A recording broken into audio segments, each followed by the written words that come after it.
Huduma ya Derek Prince inatangaza neno la Mungu lililo hai pote ulimwenguni. Derek Prince ni mwandishi na mwalimu wa Biblia wa kimataifa.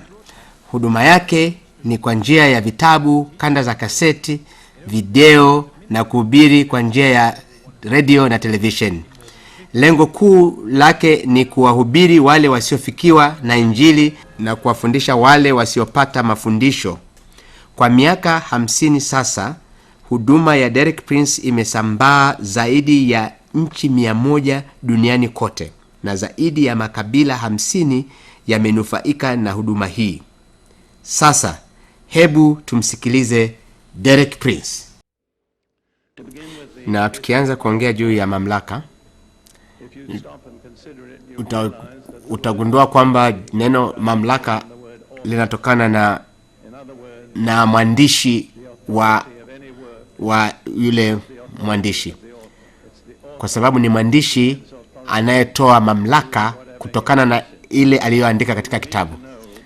Kwa hiyo ni vizuri kuelewa ni nani mwandishi wa Biblia, na Biblia inajibu swali hili katika kitabu cha Timotheo sura ya 3 mstari 16 inasema, kila andiko lenye pumzi ya Mungu lafaa kwa mafundisho na kwa kuongoza, kwa kuonya watu makosa yao na kuwaadibisha watu katika haki, ili mtu wa Mungu awe kamili, amekamilishwa, apate kutenda kila tendo jema. Kwa hiyo kama unataka kuwa mkamilifu na uwe mkamilifu katika kutenda katika kila tendo jema, chanzo chake ni neno la Mungu. Na Mungu kwa kupitia Paulo anasema kila neno lenye pumzi la Mungu lafaa kwa mafundisho. Na kwa hiyo kila andiko ambalo limepewa pumzi ya Mungu, ambayo ina maana kwamba mamlaka ya kila neno la Mungu ni mamlaka ya Roho Mtakatifu. Yeye ndiye mwandishi wa neno.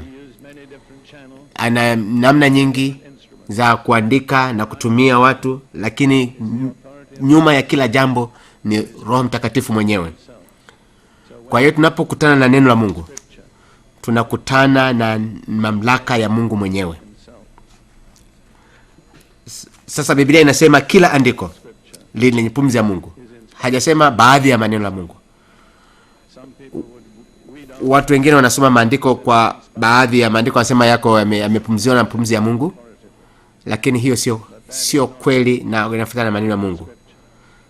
Roho Mtakatifu mwenyewe anasema kila andiko la Mungu lina pumzi ya Mungu, na kila andiko lina mafundisho ya kuwaonya watu makosa yao. Watu wengine wanaona vitabu kama Ezra na Nehemia sio muhimu, lakini vyote ni vya muhimu. Kitabu cha Maombolezo vyote ni muhimu. Kitabu cha Nehemia pia ni muhimu. Usisome tu sehemu ya Biblia na kusema hivi ni vya muhimu. Hiyo sio kweli. Na kama unataka uwe umekamilika, umejengeka katika neno lote la Mungu, utachukua muda mrefu na maisha yako yote, lakini utatoka kutoka katika nguvu moja hadi nguvu nyingine unapozidi kutafakari na kujifunza neno la Mungu. Kumbuka Yesu alisema labda tujenge juu ya msingi wake. Ni namna ya kujenga ni kwa kusikia na kulitenda neno la Mungu. Sio tu kusikia neno la Mungu, bali kusikia na kulitenda. Na kuhusu kutafsiri neno la Mungu, kuna namna moja tu ya mtu ambaye anaruhusiwa kutafsiri neno la Mungu, ni yule mwandishi. Kuna vitabu vyangu kwa mfano nimeviandika vingi sana. Mimi ni mwandishi. Kama hujui kitu nilichoandika katika kile kitabu, ni vizuri wewe uje kwa mimi mwenyewe ambaye nilikiandika, ambaye naweza nikakueleza nilikuwa na maana gani nilipoandika juu ya kitabu kile. Kwa hiyo ukitaka kujua neno lolote katika Biblia, nenda kwa mwandishi ambayo ni Mungu mwenyewe. Kupitia Roho Mtakatifu atakueleza nini maana ya neno lile. Waraka wa Petro wa pili sura ile ya 1 mstari wa 20 na 21. Mkijua neno hili ya kwamba Hakuna unabii katika maandiko patao kufasiriwa kama mtu apendavyo fulani. Ni Roho mwenyewe tu anayeweza kutafsiri. Maana unabii haukuleta popote kwa mapenzi ya mwanadamu, bali wanadamu walinena yalitoka kwa Mungu wakiongozwa na Roho Mtakatifu. Kwa hiyo Petro anatuonyesha jinsi ambavyo hata Paulo alivyosema kwamba chanzo cha neno la Mungu ni Roho Mtakatifu mwenyewe. Sasa unaweza ukasema kwamba watu walioandika Biblia walikuwa ni watu ambao hawana nguvu, au walikuwa sio wajasiri, lakini Biblia pia inasema hivyo katika lakini anasema hivyo hata Biblia inaeleza dhambi za watu ambao wanaandika Biblia. Ni vizuri kabisa kuonyesha kwamba watu ambao wanaandika Biblia pia hawakuwa wakamilifu. Hata Daudi mwenyewe aliandika Zaburi, maisha yake yalikuwa yamejaa dhambi na dhambi zake zimetajwa katika Biblia. Kwa hiyo ili watu wote wajue kwamba Biblia peke yake ndio kamilifu, watu ambao waliandika Biblia hawajakamilika. Hebu tazama katika Zaburi 12 mstari wa 6. Mstari wa 12:6. Maneno ya Bwana ni maneno ya safi, ni fedha iliyojaribiwa karibu juu ya nchi. Imekamilishwa kwa mara 7, iliyosafishwa mara 7. Hiyo ndio Biblia inaonyesha jinsi ambavyo neno la Mungu limekamilishwa kwa kukiwa katika tanuru, kwa kupitishwa na kusafishwa mara 7. Kwa hiyo kuna vitu vitatu katika picha hii. Kwanza kuna tanuru ya udongo ambayo ni mwili wa kibinadamu. Halafu kuna moto ambayo ni Roho Mtakatifu ambayo inafanya kusafisha neno la Mungu ambalo tunasema linasafishwa. Kwa hiyo watu sisi kama ambao tuna mili iliyoharibika, Mungu alitumia neno ambalo haliharibiki kama vyombo, kwa hiyo kutupisha neno la Mungu. Kwa hiyo udongo ni chombo cha Mungu, tanuru ni Roho Mtakatifu, na neno la Mungu ambalo limepitishwa katika tanuru mara 7 na kusafishwa ndio neno la Mungu. Kwa hiyo tunaona imesafishwa mara 7 kwa sababu namba 7 inaonyesha kwamba ni namba ya ukamilifu. Kwa hiyo ukamilifu unakuja kwa njia ya Roho Mtakatifu. Ingawa kwa hiyo neno lilikuja kwa njia ya mwili na viumbe vya kibinadamu, lakini ni neno lililokuwa limekamilishwa mara 7 kwa nguvu ya Roho Mtakatifu, kwa moto wa Roho Mtakatifu. Kwa hiyo tunaweza tukalitegemea neno hili. Kwa hiyo tunaweza tukaliangalia mawazo ya Yesu mwenyewe kuhusu neno hili la Biblia. Tuliona asubuhi ya leo Yohana ile sura ya 4, Yohana sura ya 10 mstari wa 35. Yohana 10 mstari wa 35. Yesu alisema, na hapa alikuwa akiongea na Wayahudi wale walioamini, akasema, ikiwa mnamwita miungu wale waliojiwa na neno la Mungu, na maandiko hayawezi kutanguliwa. Kama nilivyosema asubuhi ya leo, neno la Mungu haliwezi kutanguliwa. Na neno la Mungu na maneno ya Mungu, ninaposema Biblia ni maneno ya Mungu, na maana kwamba ni neno la Mungu. Haikutoka kwa mtu, ilitoka kwa mbinguni, kwa Mungu mwenyewe. Na anaposema maandiko ya Mungu, anasema ni yale ambayo yameandikwa kwa kutumia watu. Mungu aliwatumia watu kuandika maneno ya Mungu. Kwa hiyo yalivyoandikwa katika neno la Mungu yameandikwa kwa ajili yetu. Na maandiko yanayo kila kitu ambacho kinahitajika katika maisha yetu, katika wokovu wetu. Kwa hiyo hiyo ndiyo mawazo ya Yesu katika maisha yetu. Kwa hiyo lazima turudie tena katika Yohana 10:35 kwamba neno la Mungu haliwezi kuvunjwa. Huwezi ukalivunja neno la Mungu. Kwa hiyo neno la Mungu haliwezi kuvunjika. Kwa hiyo nataka tuseme tena, kurudia neno hili la Yohana 10:35 kwamba neno la Mungu haliwezi kuvunjika. Neno la Mungu haliwezi kuvunjika. Hebu turudie sote, neno la Mungu haliwezi kuvunjwa. Kwa hiyo Mungu anategemea kwamba sisi tulikubali mamlaka ya neno la Mungu katika maeneo yote ya maisha yetu. Hebu tuangalie jinsi Yesu mwenyewe alivyotumia neno la Mungu. Na hapa tunaona jinsi Mungu alivyofanya hiyo katika kitabu cha Mathayo sura ile ya 4. Wakati Yesu alipokuwa katika nyikani akijaribiwa na yule shetani. Mathayo 4 mstari wa 3. Mstari ule katika Mathayo sura ya 3 anasema, baada ya Yesu kubatizwa na Yohana Mbatizaji, alipotoka katika maji, Roho wa Mungu alishuka, alikuja juu yake na alikaa juu yake. Kwa hiyo tunaona ni kwamba Yesu alikuja ndani yake, alikaa ndani juu yake, ndani yake. Kwa hiyo na sisi ni vivyo hivyo. Ni muhimu kukumbuka kwamba Roho Mtakatifu anapotujia anakaa ndani yetu. Tusimwache aondoke ndani ya maisha yetu. Kwa hiyo tusimwache aondoke. Kwa hiyo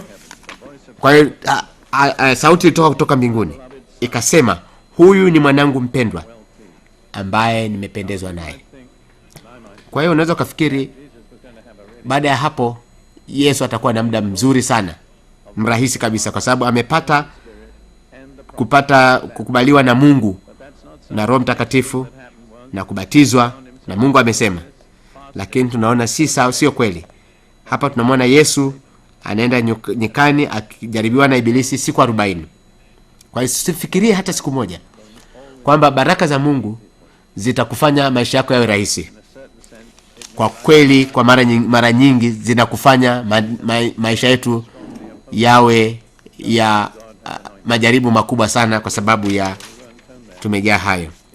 Tunaona hata katika kitabu cha Luka anasema, Biblia inasema Roho Mtakatifu aliongozwa na Roho Mtakatifu aende nyikani na kujaribiwa na mjaribiwa, na alipotoka huko alijaa na nguvu za Roho Mtakatifu.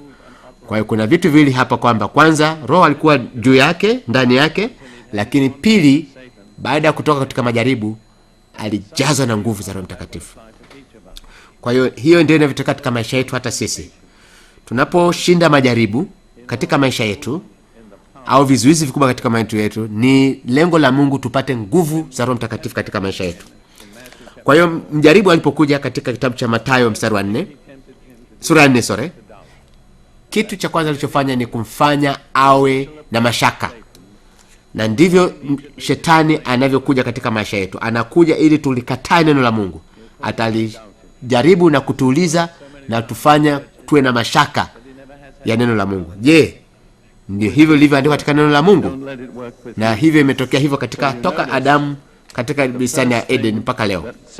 Kwa kitu cha kwanza Ibilisi alichosema kwa Yesu, akamwambia sura ya mstari wa 3, jaribu akamjia akamwambia, ikiwa ndio wewe mwana wa Mungu, amuru kwamba mawe haya yawe mikate. Sasa kumbuka kwamba Mungu ameshaongea naye, amesema wewe ni mwanangu mpendwa. Lakini Yesu anakuja anamjaribu na kumpa changamoto kusema, ikiwa wewe ni mwana wa Mungu, fanya kitu kingine tofauti kama kuonyesha kwamba wewe ni Mungu wa Mungu. Chukua hii mikate, mawe geuza kwa mikate. Lakini Yesu akamjibu akasema, imeandikwa, mtu hataishi kwa mkate tu. Bali Yesu alijibu majaribu yote matatu akisema, imeandikwa, imeandikwa, imeandikwa. Na alipata majibu yote haya kutoka katika kitabu cha Kumbukumbu la Torati. Imeandikwa. Kwa hivi ndivyo Yesu alivyoshinda majaribu. Hiyo ni kitu cha muhimu sana. Alishinda majaribu kwa kukiri neno la Mungu lililoandikwa, akisema imeandikwa. Usije ukasema wewe ni mjanja sana kuliko shetani. Shetani ni mjanja sana kuliko wewe. Amekuwa katika hii biashara ya kudanganya watu kwa muda mrefu sana. Yeye huwezi kumshinda katika majadiliano, lakini unaweza kumshinda kwa kusema imeandikwa, katika neno la Mungu. Kila wakati akisema, Yesu akamwambia imeandikwa, imeandikwa, imeandikwa. Na mara Yesu aliposema neno hilo, shetani alibadilisha somo, maana alikuwa hana jinsi nyingine. Kwa hiyo hata wewe katika maisha yako usijaribu kumshinda shetani kwa njia nyingine. Utamshinda shetani kwa njia ya neno la Mungu. Yesu hakufanya makosa kama Eva alivyofanya makosa. Hebu soma katika Mwanzo, kitabu cha Mwanzo sura ile ya 3 mstari wa 1 na 4. Basi Yoka alikuwa mwerevu kuliko wanyama wote wa mwivu waliofanya Bwana Mungu. Akamwambia mwanamke, ati hivi ndivyo Mungu alivyosema, msile matunda ya miti yote ya bustani? Kwa hiyo alikuwa mjaribu kumfanya nini Eva? Alikuwa anamwambia awe na mashaka. Na ukishakuwa na mashaka, unakuwa huna imani, na usipokuwa na imani unaanza kufanya dhambi. Kwa hiyo mwanamke yule alikuwa na mashaka, akakubali wazo la yule nyoka, akasema Mungu hakutupa, ametupa mamlaka kutupa matunda yote katikati, ila mtu sio katikati. Lakini nyoka akamwambia, hakika hamtakufa, kwa maana Mungu anajua kwamba siku mtakayokula matunda ya mti huo, macho mtafunguliwa macho, nanyi mtakuwa kama Mungu, mkijua mema na mabaya. Kwa hiyo shetani anaanza kwa kukuuliza swali, lakini baadaye anakukana na kukuonyesha njia ambayo si sawa na mapenzi ya Mungu. Kwa hiyo wewe na mimi au mhubiri yote hatuna mamlaka ya kulishambulia au kuliwa na mashaka na neno la Mungu. Ukiwa na mashaka na neno la Mungu, basi utapata mshambuliaji huyu Ibilisi na kumteka. Biblia ndiyo neno la Mungu na mamlaka ya neno la Mungu. Shetani hawezi kujibiana na neno la Mungu. Kwa hiyo katika Waefeso 6 mstari wa 17 anasema, na ipokee chapeo ya wokovu na upanga wa Roho ambao ni neno la Mungu. Kwa hiyo anasema lazima tupokee Logos na Rema. Logos, Roho, neno la Mungu, na Rema, na neno la Mungu lililofunuliwa. Tulichukue hiyo kama ni upanga wa Roho ambao ni Rema, ambao ni neno la Mungu ambalo amelitamka. Kwa hiyo tutamshinda shetani kwa kulitaja na kulikiri neno la Mungu katika maisha yetu. Kwa hiyo kama Biblia iko kwenye shelf, Mungu hata kusaidia mpaka umeliweka katika moyo wako na kulikiri kwa kinywa chako, ndipo lile neno linafanya kazi na kuwa upanga wa kuweza kumshinda shetani katika maisha yako. Hebu tuangalie katika Matendo sura ya 5 mstari wa 17 na 18 kuhusu mamlaka ya neno la Mungu. Mathayo 5 mstari wa 17 na 18. Msidhani ya kuwa nilikuja kuitangua Torati ya nabii. La, sikuja kutangua, bali kutimiliza. Kwa hiyo mamlaka ya Torati na manabii ni juu ya Agano la Kale. Yesu anasema hakuja kutangua, anasema mimi sikuja kutangua. Amin, nawaambia, mpaka mbingu na nchi zitakapoondoka, yodi moja wala nukta moja ya Torati haitaondoka hati yote yatimie. Kwa hiyo ni vizuri kukumbuka kwamba neno la Mungu ni mamlaka. Hakuna neno la Mungu litakuja kubadilika, hata sehemu moja haitabadilika. Yodi, yani ni sehemu moja au incha moja, haitatoka hata nukta moja. Torati haitaondoka hata yote yatimie. Kwa tunamwona Yesu anaonyesha jinsi ambavyo neno la Mungu lina mamlaka katika neno la Mungu, neno lililoandikwa. Hapa hatujaongea juu ya neno la Mungu ambalo limetamkwa, bali neno la Mungu ambalo limeandikwa katika maandiko. Kwa hiyo ni msingi muhimu kujua kabisa kwamba ndio neno la Mungu lina mamlaka. Hebu soma pia katika Mathayo 22 mstari wa 31 mpaka 32. Masadukayo, Yesu anaongea na Masadukayo na Wayunani. Anasema maneno haya. Walikuwa wakiongea juu ya ufufuo wa kufa na kufufuliwa kwa wafu. Lakini Yesu akajibu akasema, Mathayo 22:31, tena kwa habari ya kiyama ya wafu, hamjalisoma neno lililonenwa na Mungu akisema, mimi ni mwana wa Ibrahim na Mungu wa Isaka na Mungu wa Yakobo. Mungu si Mungu wa walio wafu, bali walio hai. Kwa hiyo tunaona hapa Mungu anataja maneno yaliyotajwa na Musa, akisema Mungu maneno yale alisema kwamba ingawa Musa alikuwa ameyataja maneno yale, anasema neno lile sio kwa waliokufa. Je, hamkusoma neno lililosomwa na Mungu kwa kupitia Musa? Kwa hiyo neno la Mungu haliwezi kuwa limeharibika. Sio neno ambalo linaweza likachujika. Ni neno lile lile ambalo limetumika miaka 2000 iliyopita. Ni neno hilo hilo ambalo litatumika leo kuweza kutusaidia katika maisha yako. Hiyo inaonyesha mamlaka ya neno la Mungu. Hebu tuangalie pia maisha ya Yesu yalivyotimilisha neno la Mungu. Ukiona katika Injili utaona katika sehemu 80 kwamba Yesu, Biblia inasema kwamba ili neno la Mungu liweze kutimilika. Kwa hiyo sio Yesu alitamka tu neno la Mungu, bali pia aliishi ili neno la Mungu liweze kutimika katika maisha yake. Kwa hiyo tunaona sehemu mbalimbali katika maisha yake. Tutaangalia katika maisha yake, alipozaliwa, alipokuwa naishi, na alipokufa na alipofufuka. Katika vitu hivi vinne Biblia inasema yalifanyika ili neno la Mungu liweze kutimilika. Kwa hiyo yote hayo inazidi kuonyesha kwamba neno la Mungu ni neno lenye mamlaka. Hebu tuangalie katika Injili Agano Jipya, Yohana 14. Hebu tuangalie maandiko hayo. Yohana 14 mstari wa 25 na 26. Yesu anasema, alikuwa akiwaongea na wanafunzi wake akisema kwamba ataondoka.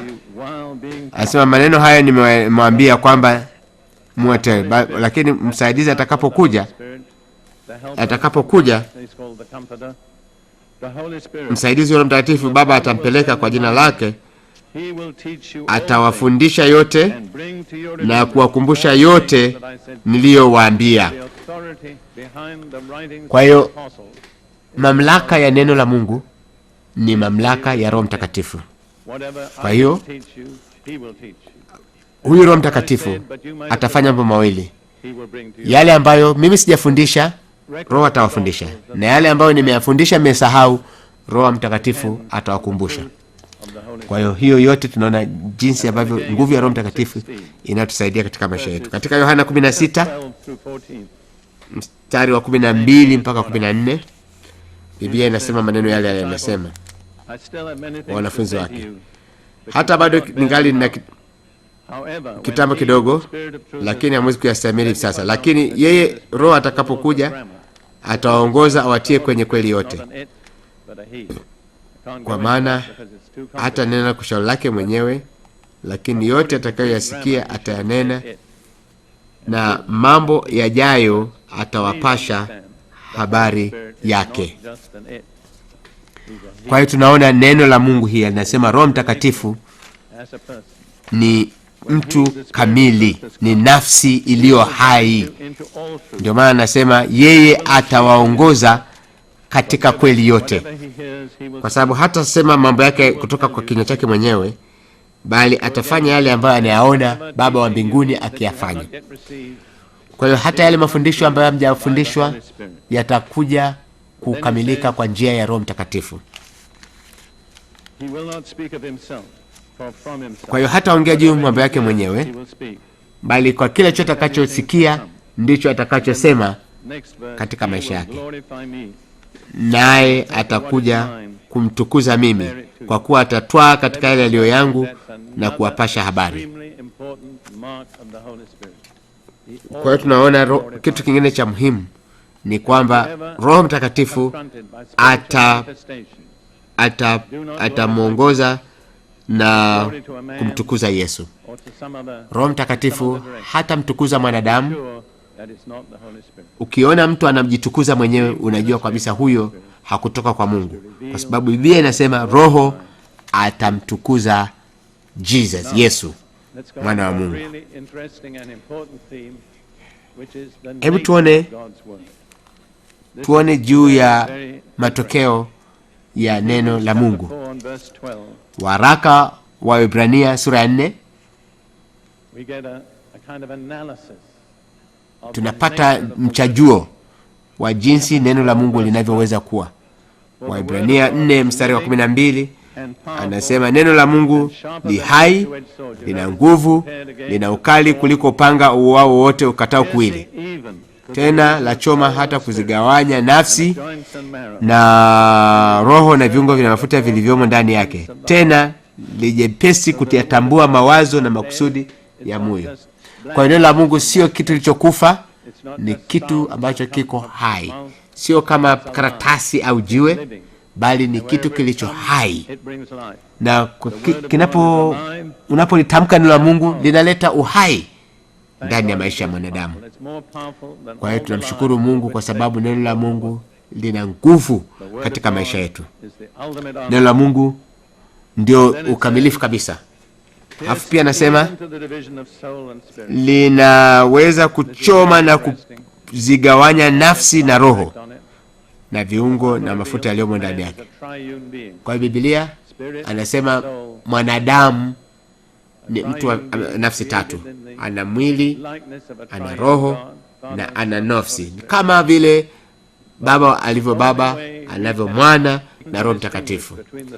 Kwa hiyo tunaweza tukatambua tofauti kati ya nafsi, mwili na roho ni kwa njia ya neno la Mungu ambalo linapenya ndani ya moyo wetu na kutuonyesha makusudi ya moyo. Kwa hiyo ni msingi sana kujua naposoma Biblia ya Mungu kwamba tusiwe wapumbavu katika neno la Mungu. Wakorintho inasema mtu ambaye ni wa tabia ya kimwili hataweza kuyapokea maneno ya kimwili.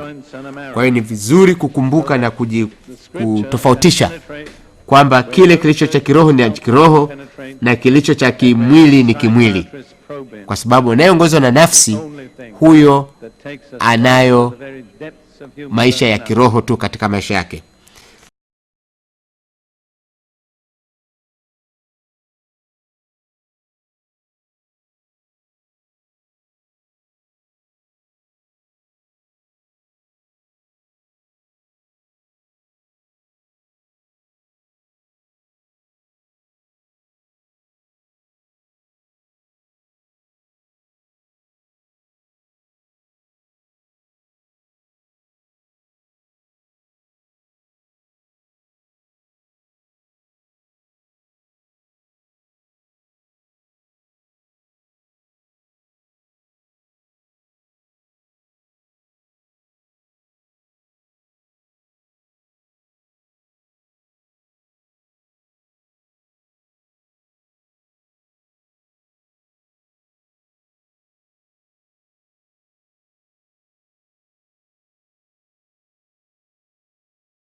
And then it says, Kwa hiyo itagawanya pia juu ya viungo na mafuta vilivyomo, nafsi na roho, na viungo na mafuta vilivyomo ndani yake.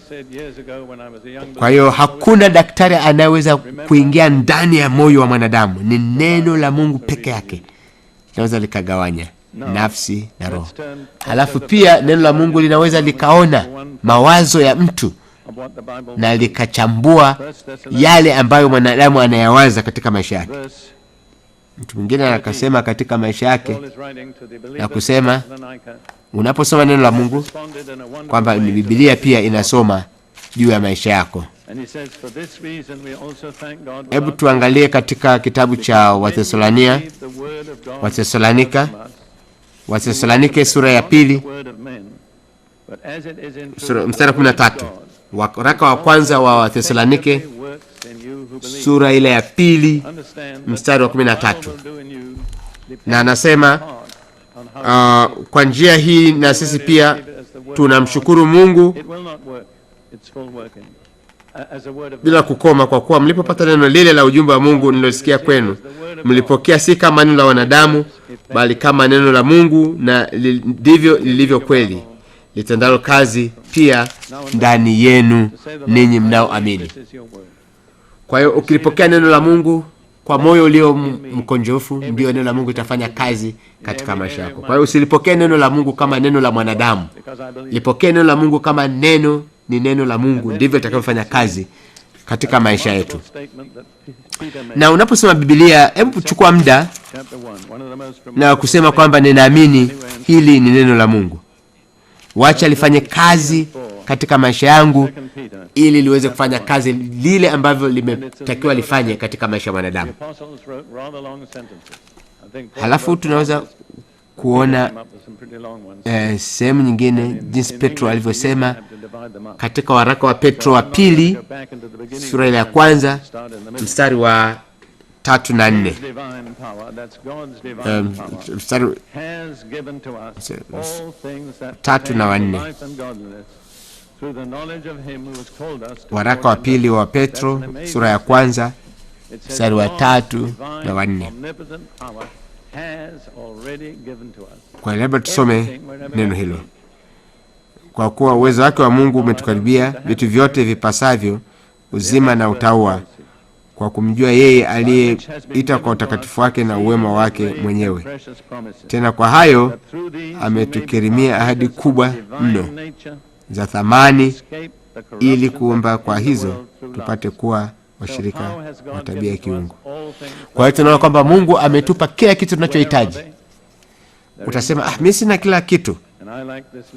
Lakini tazama neno linavyosema, tumepewa kila kitu kwa Mungu kwa kutumia kwa neno la Mungu, ili tuweze kuwa na tabia ya kimungu, tuweze kuondoleka na uharibifu uliomo duniani kwa sababu ya tamaa. Kwa hiyo vitu gani ambavyo Mungu ametupa? Viko vipi vitu ametupa? Vipo katika ahadi ya Mungu ambayo iko katika neno la Mungu. So mahitaji yetu yako katika neno la Mungu au katika ahadi ya Mungu. Kwa hiyo kama unataka kupokea yale ambayo Mungu ameandaa katika maisha yetu, lazima tuyapokee kwa kutumia neno la Mungu katika maisha yetu. Kwa hiyo yote tunaipata pia kwa kutumia neno la Mungu, kwa sababu neno la Mungu linamfunua Yesu katika maisha yetu. Kwa hiyo ni vizuri kujua kabisa kwamba kama tunataka tukubali, tupokee yote ambayo Mungu amesema katika Biblia, lazima tuwe tayari kulipokea neno la Mungu katika maisha yetu. But wako watu wengi wanatumia maneno ya Mungu kwa njia ya madhehebu ambayo yanatumika siku hizi. Kwa mfano, kuna madhehebu yaliyo kinyume na mapenzi ya Mungu. Kwa mfano, makanisa yanayojiita ni muda wa miaka mipya, New Age Movement. Kwa hiyo hayo wanasema kwamba jina la Yesu, kwamba ukisoma sana neno la Mungu utakuwa Mungu mwenyewe, utabadilika kuwa Mungu. Biblia haisemi hivyo. Biblia inasema sisi tutafanana na Yesu, lakini hatutakuwa Yesu, hatutabadilishwa kuwa Yesu au kuwa Mungu, bali tutaishi maisha yaliyojaa nguvu na kumpendeza Mungu. Kwa hiyo ndio kitu cha muhimu. Kwa hiyo Mungu hajaweza kutengenezwa, bali sisi ndio tumetengenezwa. Na sisi ambao tumetengenezwa hatuwezi hata siku moja kugeuka kuwa na tabia au kama Mungu mwenyewe alivyo. Hiyo haiwezekani kutokea. Na mara nyingi nakumbuka juu ya ile ngazi ya Yakobo. Alikuwa usiku amekaa peke yake, akalala kwenye jiwe, na akalala kutumia jiwe kama pilo, kama mto wake. Watu wangapi watapenda kulala na jiwe kama mto? Mimi nilipokuwa Sudani niliona kabisa watu wakilala wakitumia jiwe na wakilala kwa kutumia jiwe. Hiyo ni kitu ambacho nimekiona wakifanya kazi katika maisha yetu. Kwa hiyo ni vizuri, ni vyema unaweza kulala kwenye jiwe, lakini huwezi kufurahia katika maisha yetu. Kwa hiyo tunamwona Yakobo akilala kwenye jiwe, lakini sidhani kama alifurahia maisha hayo kila siku ya kulala kwenye jiwe. Kwa hiyo akaona njozi, kuna ngazi ikipanda mpaka mbinguni, na akaona mamlaka ya Yesu na malaika wakiimba kule juu mbinguni, kule akipofika juu kwenye ngazi. Lakini tunaona katika Biblia ikisema kwamba kila ahadi imekuwa ni kama kitu kimoja, umepiga hatua moja katika ngazi. Unapotimiza ahadi nyingine ni kama umepanda ngazi nyingine, hatua nyingine katika maisha yako, na unakaribia kufika mbinguni. Kwa hiyo usije ukaiacha neno la Mungu. Neno la Mungu ni la muhimu katika maisha yako, ni ufunguo wa kuweza kufanikisha maisha yako. Lama tujue kabisa kwamba sisi wakati huu tuna Biblia, tunaweza tukasema labda ninunue translation ile, lakini tukumbuke wale watu ambao maelfu kwa maelfu ambao hawajaweza kufungua Biblia hata mstari mmoja, kwa sababu hawana Biblia. Kwa hiyo ni kitu kingine tukumbuke kabisa katika maisha yetu kwamba hakuna namna nyingine ambayo mtu ambaye anaweza kujua na kukua katika maisha ya kiroho kama hana neno la Mungu. Kwa hiyo tama tulikumbuke hili kwa kutii na unyenyekevu mkubwa katika maisha yetu, kwamba tumepewa kufunulia neno hili la Mungu.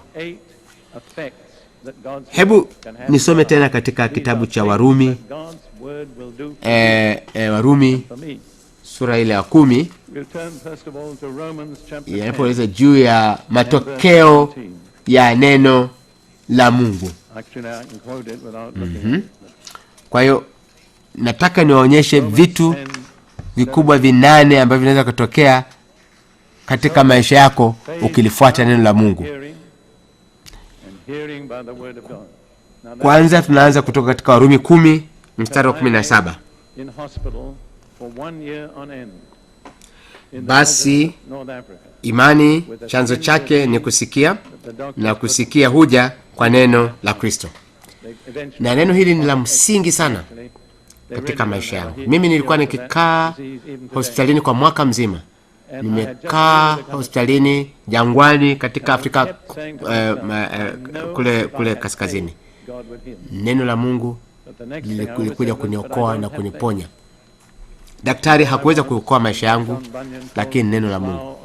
Na wakati huo nimeshakuwa Mkristo, na nimekuwa nikisema mwenyewe ni kwamba nikiwa na imani Yesu ataniponya. Lakini nilikuwa nasema sina imani. Lakini kwa hiyo nimekaa kwenye kitanda hospitalini nikiwa nimekata tamaa kwamba sina imani. Lakini siku moja mwanga ukanijia na ukanionyesha kwamba katika Warumi 10:17 kwamba ikisema kwamba imani huja Kama huna, utapata. Huna sababu ya kukaa bila kuwa na imani, kwa sababu imani inakuja kwa kusikia na kusikia neno la Mungu. Kwa hiyo hata hivi unaposikia neno la Mungu sasa hivi, imani inakuja. Unaposikia neno la Mungu, hapo hapo ndipo unasikia. Kwa hiyo kama unataka kusikia kupata imani ya Mungu, unalisoma neno la Mungu kwa nguvu kwa kichwa chako, kama yule mtu wa Filipi katika Matendo ya Mitume alikuwa akisoma katika jangwa kitabu cha Isaya, akisoma kwa nguvu, na anaposikia kwa masikio yake kwamba neno la Mungu, ndio imani inakuja. Kwa hiyo ndio kitu cha msingi kabisa katika maisha yetu, katika neno la Mungu. Neno la Mungu pia linaleta kuzaliwa upya katika maisha. Yakobo 1:18 anasema, kwa kupenda kwake mwenyewe alituzaa sisi kwa neno la kweli, tuwe kama limbuko la kweli, tuwe kama limbuko la viumbo vyake. Kwa hiyo Mungu alifanya hivyo kwa kutumia neno la Mungu, kwa sababu tunapata kuzaliwa upya katika maisha yetu kwa kutumia neno la Mungu. Kwa hiyo alitumia njia hiyo, neno la Mungu katika maisha yetu, na hiyo ndio inatufanya wewe na mimi tumpende Mungu. Tumezaliwa upya, tumekuwa viumbe vipya kwa kutumia neno la Mungu. Hafu katika kitabu cha waraka wa Petro, waraka wa kwanza wa Petro sura ya 2 mstari wa 22 na 23, kama nyinyi mlivyo salishwa katika maisha yake, kwa hiyo mkisha kujitakasa roho yake kwa kutii, kwa kufuata upendo na ndugu sio na utakatifu, bali jitahidini kupendana kwa moyo. Kwa hiyo hiyo ni njia ambayo Yesu inafanya. Tunazaliwa upya na kusafishwa kwa neno la Mungu. Kwa hiyo neno gani ambalo ni mbegu sio haribika? Ni neno la Mungu. Mezaliwa mara ya pili, si kwa mbegu iharibikayo, bali kwa ile sio haribika, kwa neno la Mungu. Neno la Mungu ambalo tunalipokea ni mbegu isiyo haribika, na ndio italeta maisha ya katika maisha yetu. Na ndivyo hata katika maisha kawaida. Ukipanda mbegu ya mpera, utapanda mpera. Ukipanda mwembe, utapanda mwembe. Ukipanda neno la Mungu, utavuna matunda ya kiroho ambayo ni neno la Mungu. Kwa hiyo ukizaliwa tena na ukiokoka, unapookoka unatakiwa ukue kiroho. Biblia inasema neno la Mungu linatupa chakula kwa ajili ya kutufanya sisi tukue katika maisha yetu. Unapokuwa mtoto mdogo unahitaji maziwa, kama Petro anavyosema, waraka wa kwanza wa Petro sura ya 2 mstari wa 2. Waraka wa kwanza wa Petro sura ya 2 mstari wa 2, kama watoto waliochanga waliozaliwa sasa, yatamanini maziwa ya akili yasiyogashiwa, ili kwa hayo mpate kukulia wokovu. Kwa hiyo unapozaliwa au unapookoka, lazima uwe na kiu ya neno la Mungu, na kiu hiyo ni inayokufanya ukue na kuzaliwa na kukaa ndani na kukua katika kumjua Mungu. Kwa hiyo kupata ukamilifu katika maisha yako, ili upate kukua vizuri, ni lazima upate neno la Mungu, ili usipate kwa shako ya kiroho katika maisha yetu. Biblia anasema, katika Yesu alisema, mtu hataishi kwa mkate peke yake, bali kwa kila neno litokalo katika pumzi ya Mungu. Kwa hiyo tusipokula, hatuli tu mkate wa kiroho, tunakula pia neno la Mungu ili tuweze kukamilishwa kwa wakamilifu. Waebrania 5 mstari wa 12 anasema, anawaambia Waebrania maneno haya kwamba kwa yale ambayo mnayajua lazima muendelee kuyatenda yale ambayo Biblia inasema.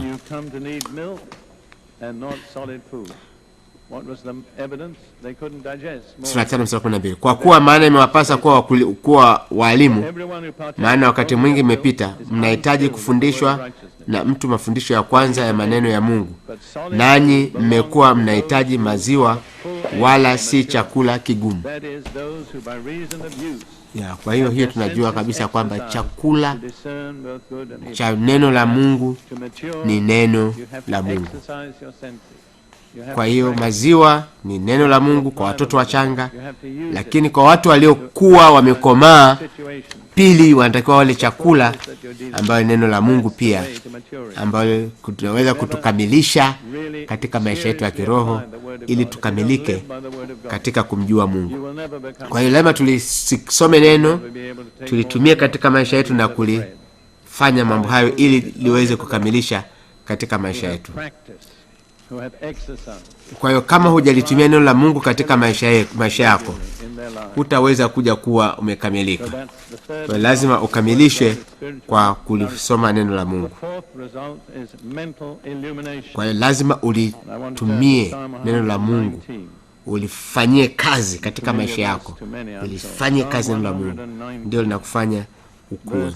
Kwa hiyo ndio sehemu ya kubwa ya 3, matokeo ya neno la Mungu. Sehemu ya 4 ni huleta mwanga wa kiroho katika maisha yetu. Zaburi 119 mstari wa 130. Zaburi anaongea maneno haya, anasema kufafanusha maneno yako kwa tia nuru na kumfahamisha mjinga. Na kwa hiyo anasema kumfafanusha mjinga, maneno ya Mungu ndiyo yanatuletea nuru katika maisha yetu, na kumfahamisha mjinga inakufanya kuwa uelimishwe kwa neno la Mungu. Kwa hiyo unaweza ukawa umesoma sana katika ulimwengu huu, lakini ukawa mjinga. Kwa hiyo lazima kujua kwamba neno la Mungu ndio inaweza kutufanya. Kwa hiyo elimu sio inatufanya tuondoe ujinga. Elimu peke yake haikufanyi kwamba uondoe ujinga, bali ni neno la Mungu ndio linatufanya kwa neno la Mungu. Kwa hiyo ni vizuri tunaposoma maneno ya elimu ya kidunia, pia tutafute hekima ya neno la Mungu ili tuweze kulijua neno la Mungu na kuondoa ujinga katika maisha yetu. Hata Theodore Roosevelt, rais wa Amerika, aliwahi kusema mtu akiwa mwizi, ukimpa hata ukampeleka katika kuiba, ataiba railway nzima. Ukimpeleka katika railway station, atataka kuiba railway nzima kwa sababu ni mjinga. Kwa hiyo ujinga ni kitu kibaya sana katika maisha. Kitakufanya wewe ufanye vitu ambavyo hukuweza kupanga kuvifanya kwa sababu ya ujinga ulionao katika maisha yako.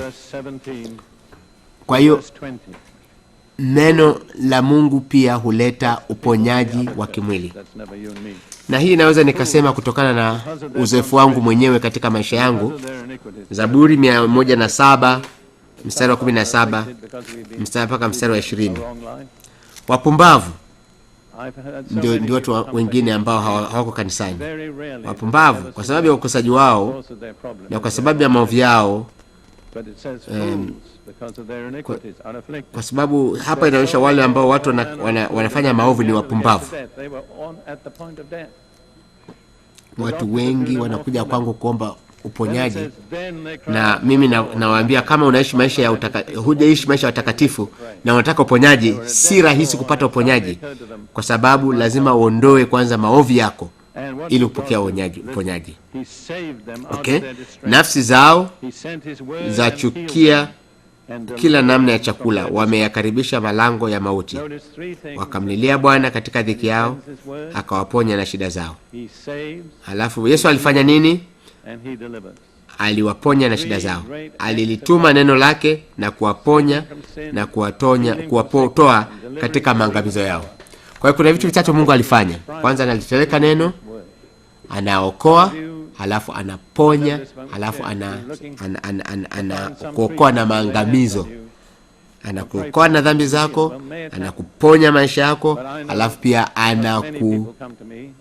kutoa katika maangamizo ya kuteswa mateso ya shetani. Kwa hiyo baadhi yenu mnatafuta wahubiri waweke mikono yako juu yako ili uponye. Ni kweli watu wengi wanapenda kuwekewa mikono, na hata mimi pia nawekea mikono watu wengine na wanaponywa. Lakini siku hizi ninapenda kuwa mwangalifu kidogo katika swala hili la kuweka mikono, kwa sababu mara nyingi wanapenda kuwekewa mikono ili kumwangalia mhubiri badala ya kumwangalia Yesu. Kwa hiyo sio lazima uwekewe mikono ili uponye. Unaweza ukaponywa kwa kutumia maneno ya Mungu, kwa sababu anasema hulituma neno lake na kuwaponya katika maisha yao. Hebu tuangalie katika Mithali sura ile ya 4 mstari wa 20 na 22. Anasema maneno haya: mwanangu, sikiliza maneno yangu, tega sikio lako, usizisikie kauli zangu, usiziondoe machoni pako, uzihifadhi ndani ya moyo wako, maana ni uhai wa wale wazipatao na afya ya mwili wao wote. Kwa hiyo Biblia inasema tutapata kwa kutumia neno lake, atatuponya mwili wetu wote. Hata mimi nilipokuwa mgonjwa kwa mwaka mzima, madaktari walishindwa kuniponya, nikatumia neno la Mungu na ikawa ndio dawa. Kwa hiyo Biblia inasema imani huja kwa kutumia neno la Mungu na kwa kusikia neno la Mungu, na unaposikia neno la Mungu imani ikaanza kujawa ndani yangu, na nilipoanza kujawa ndani yangu nikalitumia lile neno, na nilipolitumia likaniponya na kila kitu katika maisha yangu. Kwa hiyo tusilifanye falsafa ya neno la Mungu hapa, tusitumie ujanja wa neno la Mungu. Neno la Mungu liko wazi kabisa, huna haja ya kulipigia mahesabu au kulitafutia falsafa. Neno la Mungu linasema wazi, linaponya roho yangu, lakini pia linaponya maisha yangu. Paulo anasema, Daudi anasema, Mungu wangu, Mungu wangu, uniokoe na hila za mtu mbaya, unisafishe njia yangu, nami nitakuwa safi. Anasema neno la Mungu linaponya kwa kila mwenye mwili, na kila ni neno la Mungu lenye uzima kwa mwili wao wote, ni uhai wazipatao. Kwa hiyo kama unataka dawa ambayo ni tofauti ya katika maisha yako, ni neno la Mungu. Nikajiuliza, watu gani, jinsi gani watu wanatumia dawa katika wakienda hospitalini wanakunywa dawa mara 3 kwa siku. Kwa hiyo na mimi nikafanya hivyo katika maisha yangu. Nilipokuwa mgonjwa, nikalitumia neno la Mungu asubuhi, nikalitumia neno la Mungu mchana, nikalitumia neno la Mungu jioni, mara 3 kwa siku. Sasa unavyotumia dawa hospitalini, nikatumia hivyo katika neno la Mungu, na baada ya muda sio mrefu nikapata kuponywa. Hebu tuangalie matokeo 3 mengine, matokeo ya neno la Mungu kwa haraka sana. Zaburi 119 9 mpaka 11. Ushindi juu ya dhambi na shetani. Je, ni jinsi gani kijana atasafisha njia yake? Kwa kutii na akilifuata neno lako. Alafu anaendelea mstari wa 11, moyoni mwangu nimeliweka neno lako, nisije nikakutenda dhambi. Kwa hiyo vijana wetu wengi wanapata shida sana katika maisha yao kwa sababu hawapati mwangaza wa neno hili, wa kwamba unaweza ukashinda dhambi, ukalishinda dhambi kwa sababu umeliweka neno la Mungu katika maisha yako. Kwa hiyo Biblia inasema jinsi gani kijana yasafishe njia yake? Ni kwa kutii, akilifuata neno la Mungu, kwa sababu neno la Mungu ndiyo inatufanya tupate ushindi, tuwe watakatifu katika maisha yetu, ili tusikutende dhambi. Kama tulivyoona katika Mathayo sura ya 4, Yesu akamjibuje yule shetani, akamwambia imeandikwa.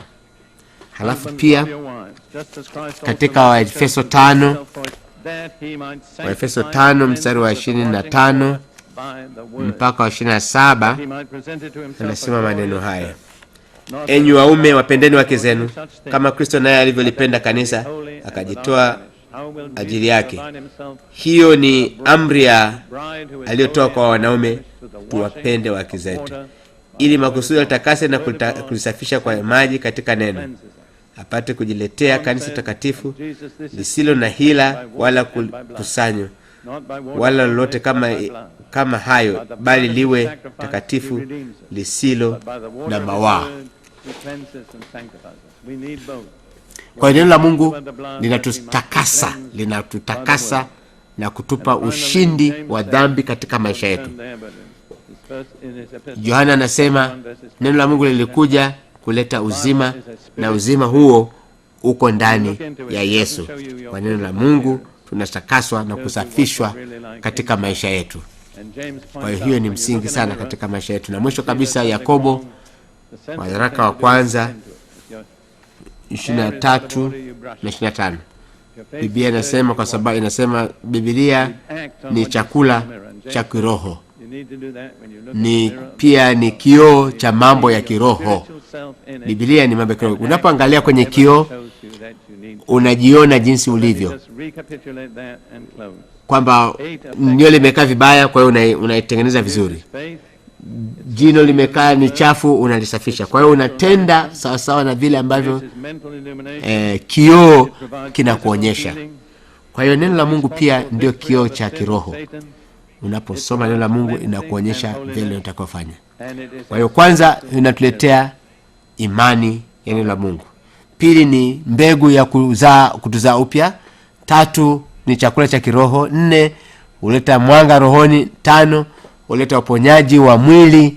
Alafu huleta ushindi wa dhambi na ushindi wa kututakasa kufanya watakatifu, na pia ni kioo cha mambo ya kiroho. Amen.